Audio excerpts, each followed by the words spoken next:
But these slides tend to get shoved to the end, and you've got to make sure you take some time to look at the slides. The function of muscle tissue is to contract, and I think in one book they call it contractility, not contractibility, contractility. I don't think I've ever seen that word before, but that's what they go for. This is skeletal muscle. You may also call it striated muscle. Why? Because it looks striped. So striated and striped mean the same thing. Or you can call it voluntary. Whoops, and I spelled it wrong. Voluntary. Okay, and because this is muscle that you make move. It is striped, and when we do muscle, you'll learn all about the actin and the myosin and how we contract and relax. It's long tubes with several nuclei, but it's long tubes of muscle and then this of tissue, and these get closer and further apart. This is an actual picture, and it's quite beautiful. This is cardiac muscle, and cardiac means heart. And this would be involuntary muscle. You can't make your heart beat. I mean, you just can't. If you had to make your heart beat, you'd die during your sleep.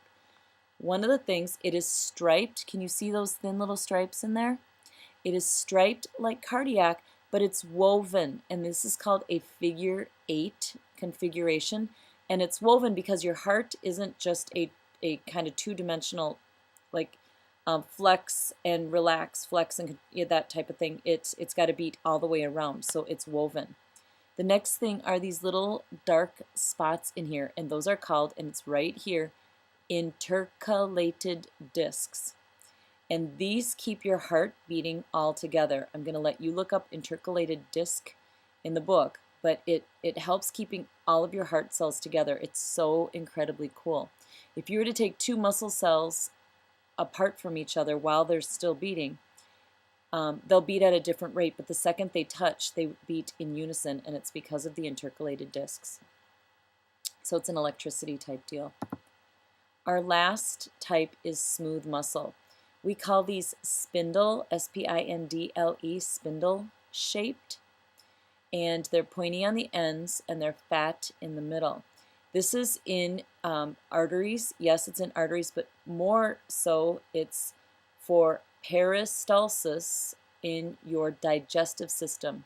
Peristalsis spelling is P-E-R-I-S-T-A-L-S-I-S, peristalsis, and that's how the food squeezes through your digestive system.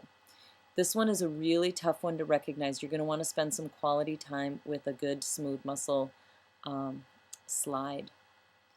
And last but not least, we have nerve tissue. I think it looks like somebody spit on a frozen glass.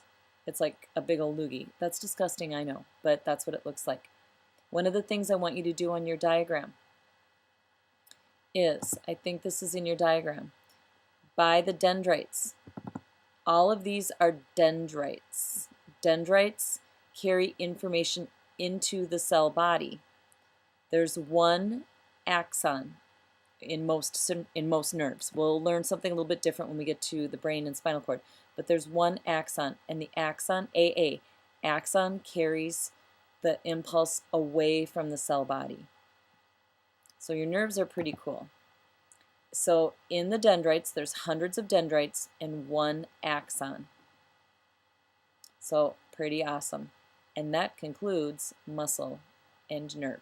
The whole function of nerve is to transmit electrical impulses. So I don't know if I said that back here, but it's to transmit electrical impulses.